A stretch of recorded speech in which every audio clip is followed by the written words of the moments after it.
Hello students, welcome to the physics class. Today we are dealing with the topic asteroid, comet and meteor. Asteroid को मराठी में कहा जाता है लघु ग्रह, कॉमेट मीन्स धूमकेतु एंड मीटियोर उल्का. आई थिंक स्टूडेंट्स आप सबने टूटता तारा ये कंसेप्ट सुना होगा, टीवी शोज़ या मूवीज़ में इसे देखा होगा. इसके बारे में बहुत सारी सुपरस्टिशन रखी जाती है. तो एस्ट्रॉयड, कॉमेट एंड मीटियोर ये तीनों टॉपिक क्या है हम इस क्लास में डीप में स्टडी करेंगे. So let's start with the topic comet. See comets, धूमकेतु.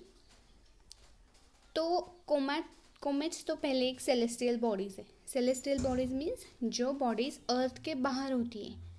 टेलेस्टियल बॉडीज़ एंड सेलेस्टियल बॉडीज़, इसका हम डिफरेंस पहले स्टडी कर चुके हैं. टेलेस्टियल बॉडीज़ मीन्स जो बॉडीज़ अर्थ के ऊपर होती है. आई मीन जो भी ऑब्जेक्ट आपको दिखाई देते हैं, सभी ऑब्जेक्ट अर्थ सरफेस के, वो क्या है, टेलेस्टियल.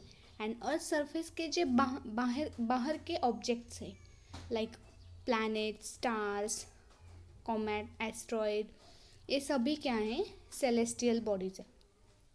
तो कॉमेट्स एक सेलेस्टियल बॉडीज़ है. वो क्या करता है, जैसे बाकी प्लैनेट सन के ऑर्बिट में रिवॉल्यूशन करते हैं, वैसे कॉमेट्स भी सन के ऑर्बिट में रिवॉल्यूशन करता है. वो भी उसकी भी अपनी रिवॉल्यूशन, मतलब वो उसके भी अपने खुद के रिवॉल्यूशन होते हैं, वो रिवॉल्यूशन करता रहता है. जैसे हमने स्टडी किया सन की प्रॉपर्टीज़. सन क्या है, एक हेलियम एंड हाइड्रोजन से भरा हुआ एक बहुत बड़ा गोला है. Hydrogen and helium and dust particle से भरा हुआ है सन. वैसे कॉमेट किन चीज़ों से बना है? Comets are found out of ice and dust particle.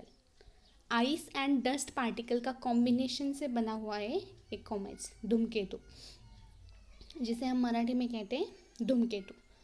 तो sun, hydrogen, helium and comets, ice and dust. So देखिए पहले कॉमेट्स एक सेलेस्टियल बॉडीज़ है. वो भी बाकी प्लैनेट की तरह सन के ऑर्बिट में रिवॉल्यूशन करता है एंड वो आइस एंड डस्ट से बना हुआ है. कॉमेट्स भी सोलर सिस्टम का एक पार्ट है. ओल्डन टाइम में मीन्स पुराने ज़माने में क्या कहा जाता था, ऐसे माना जाता था कि जब कॉमेट्स दिखाई देता था तब उसे अशुभ माना जाता था. इनऑस्पेशियस इवेंट, मतलब उस टाइम पीरियड को कहा जाता था इनऑस्पेशियस इवेंट, मतलब उसका अशुभ, उसे अशुभ मानते थे. But it's a part of superstition. ऐसा कुछ नहीं, कॉमेट्स दिखना ये कोई अशुभ बात नहीं है. तो कॉमेट्स क्या है, एक सेलेस्टियल बॉडीज़ है. पहले हम इसकी प्रॉपर्टी का स्टडी करते हैं. कॉमेट सेलेस्टियल बॉडीज़ है, वो भी बाकी प्लैनेट की तरह सन के ऑर्बिट में रिवॉल्यूशन करता है.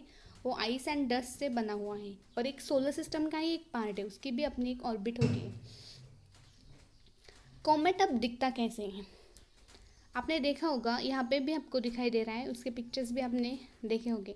कॉमेट्स इस तरह दिखता है, एक गोल पोर्शन और उसका एक बाकी का पोर्शन उसे एक टेल की तरह दिखाई देता है. बट एक कब दिखाई देता है, अगर हम बहुत दूर से देखें, मतलब कॉमेट जब अर्थ के या सन के पास आता है तभी ऐसे दिखाई देता है. बट वो बहुत दूर होता है तब वो पॉइंट साइज दिखाई देता है, लाइक स्टार. ऐसे पॉइंट साइज ही दिखाई देता है जब वो सन से बहुत दूर होता है. बट जब कॉमेट सन के क्लोज आता है तब वो ऐसे दिखाई देता है. उसकी अपनी हीट भी होती है, मतलब हमने देखा वो एक क्या है, लुमिनियस ऑब्जेक्ट है. Comets is a luminous object, sun की तरह. सन भी एक लुमिनियस ऑब्जेक्ट है. उसकी हीट की वजह से भी वो हमें विजिबल, मतलब दिखाई देता है. तो कॉमेट क्या है, पहले एक पॉइंट साइज है, मतलब जब वो अर्थ सन के पास आता है तब हमें वो इस शेप में दिखाई देता है. यहाँ पे जो शेप दिख रहा है वो कब दिखाई देता है, जब वो सन के पास आता है. सी सपोज ये सन है और कॉमेट बहुत दूर है, सन से कॉमेट बहुत दूर है, तो वो पॉइंट साइज दिखाई देगा. बट जब कॉमेट्स उसके रिवॉल्यूशन पीरियड के टाइम, जब वो सन के एकदम क्लोज आएगा तब वो हमें इस तरह दिखाई देगा. सन की हीट की वजह से वो इस तरह दिखाई देगा. सो ये कुछ कॉमेट्स की प्रॉपर्टी। मैं फिर से जस्ट एक मिनट में रिवाइज करती हूँ। कॉमेट क्या एक सेलेस्टियल ऑब्जेक्ट है जो कि बाकी प्लैनेट की तरह सन की ऑर्बिट में रिवॉल्यूशन करता है। वो डस्ट एंड आइस से बना हुआ है। वो सोलर सिस्टम का ही एक पार्ट है। उसे पहले ज़माने में मतलब ओल्डन के ज़माने में, एंशिएंट ज़माने में उसे अशुभ माना जाता था, बट ऐसे कुछ नहीं है, एक सुपरस्टिशन है। कॉमेट क्या है, एक पॉइंट साइज दिखता है। कब? जब वो सन से बहुत दूर है। बट जब वो रिवॉल्यूशन के टाइम पीरियड में जब सन के बहुत क्लोज आता है तो हमें इसका शेप इस तरह दिखाई देता है। अब हम इसके पार्ट जो है, मतलब कॉमेट हमें इस तरह दिखाई देता है, तो इसके पार्ट हम देखते हैं इसके शेप के। सी कॉमेट्स। कॉमेट्स का शेप कैसे है, हमने देखा कि उसके एक टेल की तरह दिखाई देता है। तो क्यों दिखाई देता है? सी कॉमेट्स हमने देखा किन चीज़ों से बना है, ice and dust particle. Comets are made of frozen matter and dust particle. Ice and dust particle से वो बना है। बट मैंने क्या कहा कि कॉमेट्स जब सन से बहुत दूर है तब वो पॉइंट शेप में दिखाई देता है, और जब सन के क्लोज आता है तो कुछ इस तरह दिखाई देता है, मतलब उसकी टेल भी दिखाई देती है। क्यों दिखाई देती है? सी जब उसका जो मैटर है उसके अंदर का, जब वो सन के पास आता है तो वो मैटर यानी कि डस्ट पार्टिकल कन्वर्ट होता है गैस में।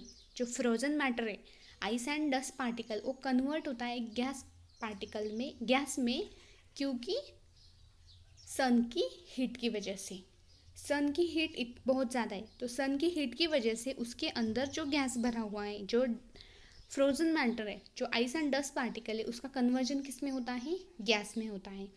एंड वो गैस जो है वो फैल जाती है, स्प्रेड हो जाती है सन से बहुत दूर। सन से दूर वो गैस फैल जाती है, तो हमें इस तरह वो दिखाई देती है। सी यहाँ पे इसके पार्ट दिखाई दे रहे हैं, ये है कॉमेट। तो इसका ये पार्ट है न्यूक्लियस, ये है कॉमा, ए डस्ट टेल। हमने पहले देखा वहाँ पे दो मैटर है, आइस एंड डस्ट, तो कन्वर्टर किस में होता है? गैस में। तो देखिए ये डस्ट पार्टिकल इस तरह टेल की दिखाई देती है, और एक गैस एक टेल की तरह दिखाई देती है। तो कॉमेट इस तरह उसका कन्वर्जन होता है गैस में ड्यू टू हीट ऑफ सन। सन की हीट की वजह से जब वो सन के बहुत पास आता है तब वो सन की हीट की वजह से उसकी टेल दिखाई देती है। जब वो दूर होता है तो पॉइंट साइज की तरह दिखाई देता है, क्योंकि सन की हीट वहाँ तक नहीं पहुँचती। मतलब वो उसकी हीट, मतलब कॉमेट में एंड सन में बहुत ज़्यादा डिस्टेंस होता है, तो इसकी वजह से वो गैस जो है वो स्प्रेड नहीं होती, वो कन्वर्ट नहीं होती। जो फ्रोजन मैटर है वो कन्वर्ट नहीं होता गैस में। बट जब कॉमेट सन के पास आता है तब उसका जो फ्रोजन मैटर है वो गैस में कन्वर्ट हो जाता है, और वो जो गैस बनी हुई है वो स्प्रेड हो जाती है, और उसकी वजह से वो टेल हमें दिखाई देती है।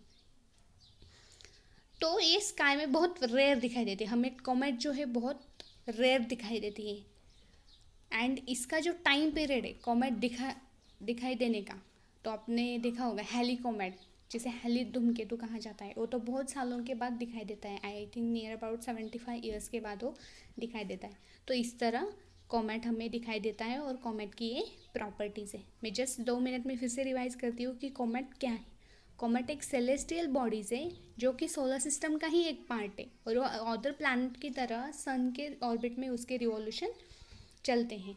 बट एंशिएंट टाइम में ऐसे माना जाता था, जब कॉमेट्स फॉर्म होता था उसे अशुभ माना जाता था। बट ये एक सुपरस्टिशन का पार्ट है, ऐसा कुछ नहीं है। तो कॉमेट किस तरह दिखाई देता है? जब वो बहुत सन के बहुत दूर होता है तो एक पॉइंट साइज में दिखाई देता है, और जब सन के बहुत क्लोज आता है तो वो एक पूंछ की, मतलब उसकी एक पूंछ दिखाई देती है, टेल दिखाई देती है। तो क्यों दिखाई देती है? क्योंकि सन की हीट की वजह से उसका जो फ्रोजन मैटर है अंदर का वो कन्वर्ट होता है गैस में, और गैस वो स्प्रेड हो जाती है और उसकी वो टेल दिखाई देती है। और एक कॉमेट जो दिखाई देता है वो बहुत ही रेयर दिखाई देता है। इसके टाइप्स भी आपको पता है, हेली कॉमेट्स, हेली धूमकेतु उसे कहा जाता है। So this is a comet, और ये इसका स्ट्रक्चर है। आई थिंक स्टूडेंट्स आपको समझ में आया होगा कि कॉमेट्स क्या है। तो होमवर्क के लिए आपका फर्स्ट क्वेश्चन है, right a short note on comets. Comets के ऊपर आपको शॉर्ट नोट लिखवानी, ये डायग्राम भी लिखवानी है, इसके पार्ट्स भी आपको ड्रॉ करने हैं।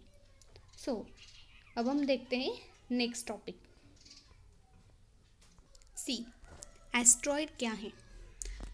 उसके पहले हम सन को देखते हैं। सन कैसे बना है स्टूडेंट्स? हमने उसके टॉपिक में हमने स्टडी किया है। सन पहले एक सिंगल एटम था, उसका एक्सप्लोजन होने के बाद छोटे छोटे पार्टिकल्स और हाइड्रोजन एंड हेलियम का फ्यूजन होने के बाद सन फॉर्म हुआ है। तो एस्ट्रॉयड क्या है? जब वो सिंगल एटम उसका एक्सप्लोजन हुआ तब उसके बहुत छोटे छोटे पार्टिकल्स या एटम्स वो सोलर सिस्टम में ऐसे बच चुके हैं जिसका कन्वर्जन प्लैनेट में नहीं हुआ या स्टार में नहीं हुआ। स्टार मतलब सन में नहीं हुआ। तो ऐसे कुछ जो पार्टिकल्स है, स्टोन, हम उसे लैंग्वेज में, हमारी लैंग्वेज में हम उसे स्टोन कहेंगे। तो जो स्टोन बचे हैं, मतलब उन स्टोन्स का या पार्टिकल्स का सोलर सिस्टम जब फॉर्म हुआ तब उसका प्लैनेट में कन्वर्जन नहीं हुआ। तो ऐसे कुछ स्टोन्स पार्टिकल सोलर सिस्टम में बचे तो उसे ही कहा जाता है asteroid. Great number of small size bodies could not turn into planet when solar systems are form. Solar system जब फॉर्म हुई तो ऐसे कुछ स्टोन्स पार्टिकल का कन्वर्जन प्लैनेट में नहीं हुआ, बट वो सन के ऑर्बिट में रिवॉल्यूशन करते हैं। तो ऐसे पार्टिकल्स को ही हम क्या कहेंगे और बॉडीज़ को हम क्या कहेंगे? एस्ट्रॉइड्स।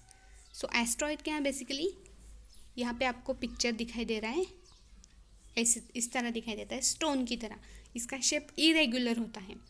तो एस्ट्रॉइड एक सिंगल एटम था पहले जब सन का फॉर्मेशन हुआ। एक्सप्लोजन के बाद जो एटम और बॉडीज़ बच चुकी थी जो कि प्लैनेट में उनका कन्वर्जन नहीं हुआ, तो सन के ऑर्बिट में रिवॉल्यूशन करते हैं। तो ऐसे बॉडीज़ को कहा जाता है एस्ट्रॉइड। और उनका एक इरेगुलर शेप है, कोई रेगुलर शेप नहीं है, छोटे मोटे इरेगुलर वो एस्ट्रॉइड्स है जो कि सन के ऑर्बिट में उनकी रिवॉल्यूशन होती है। और उनका एक लेयर है, मतलब एक सिंगल उनकी एक रिंग है जो कि कहाँ पे है?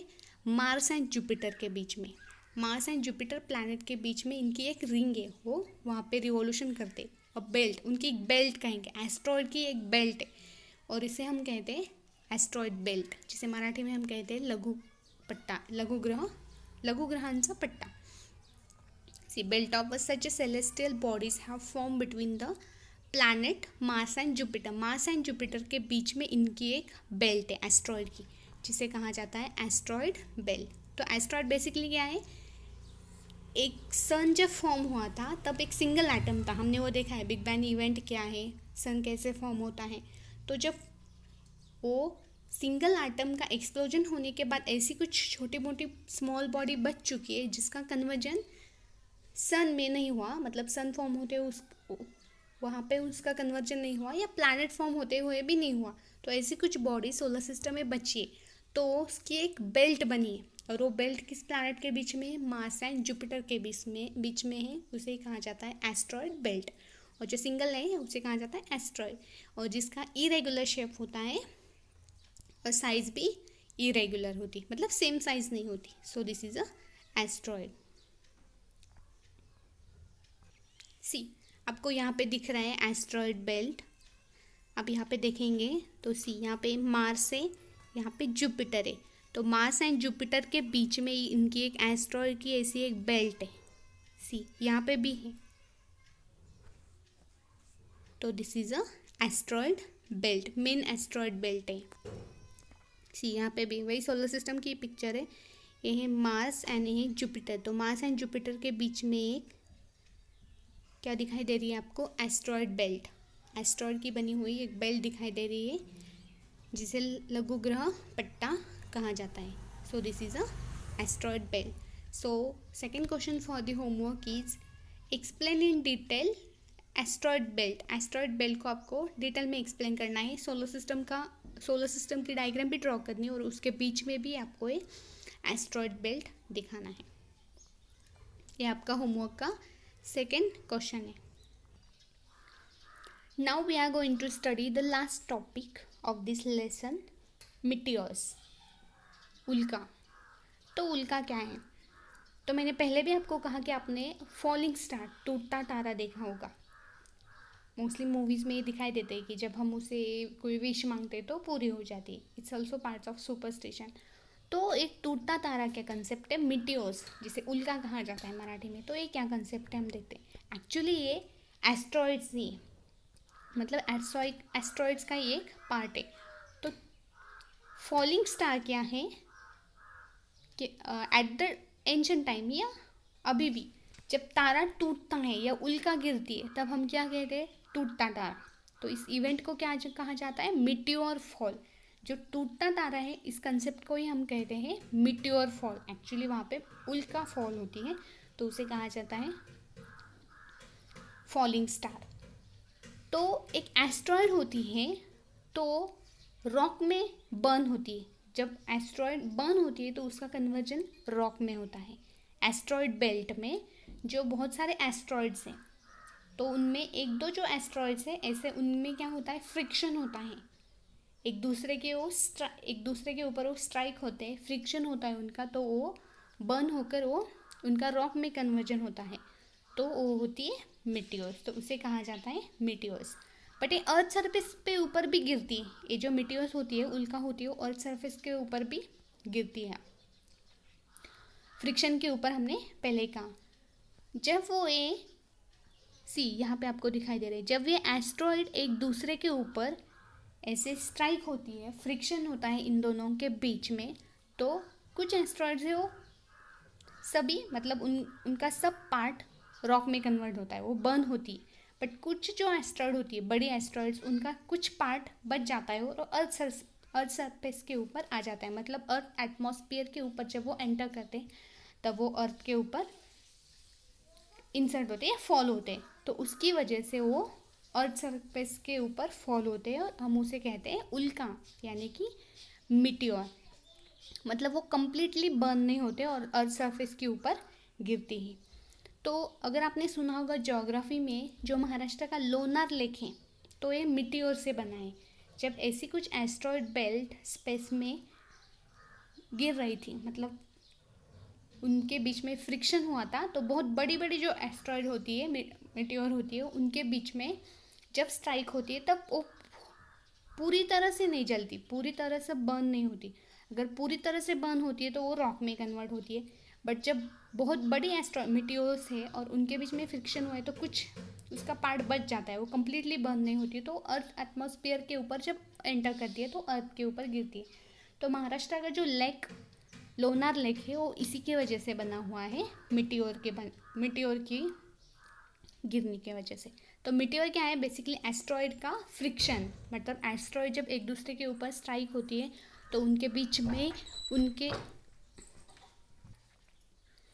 बीच में फ्रिक्शन होता है और वो जल जाती है। So this is a meteors. इसके यहाँ पे आपको पिक्चर दिखाई दे रहा है। यहाँ पे आपको बहुत सारी पिक्चर दिखाई दे रही है, 3 पिक्चर दिखाई दे रही है। मतलब पहले एस्ट्रॉयड तो हमने देख लिया। एस्ट्रॉयड क्या है, एस्ट्रॉयड का एक बेल्ट होता है जो कि एस्ट्रॉयड जब एक दूसरे के ऊपर स्ट्राइक होती है, उनका फ्रिक्शन होता है, तब वो मिटियोर फॉर्म होती है। और मिटियोर जब कम्प्लीटली बर्न होती है तो उसका रॉक में फॉर्मेशन होता है। और कुछ मिटियोर जो बड़ी बड़ी होती है, अगर उनका कुछ पार्ट मतलब वो कम्प्लीटली बर्न नहीं होती और अर्थ एटमॉस्फेयर के बीच में आ जाती है, अर्थ एटमॉस्फेयर में एंटर करती है, तो वो जो मिटियोर है वो अर्थ के ऊपर फॉल होती है। और महाराष्ट्र का जो लेक, लोनार लेक है, वो इसी की वजह से बना हुआ है। ऐसे ही कुछ एक मिटियोर जब इस लेक की जो जगह है उस पर गिरने की वजह से ये इस लेक का फॉर्मेशन हुआ है। तो इस तरह ये मिटियोर फॉर्म होती है। So third question for the homework is explain in detail Meteor. Meteor क्या है उसको आपको डिटेल में एक्सप्लेन करना है, उसके ऊपर नोट बनवानी है। तो ये 3 पार्ट हम स्टडी कर चुके हैं और इसी के साथ हमारा ये लेसन एंड हो गया है, जिसमें हमने लास्ट 3 टॉपिक देखे हैं, comets, asteroid and Meteor. Thank you students.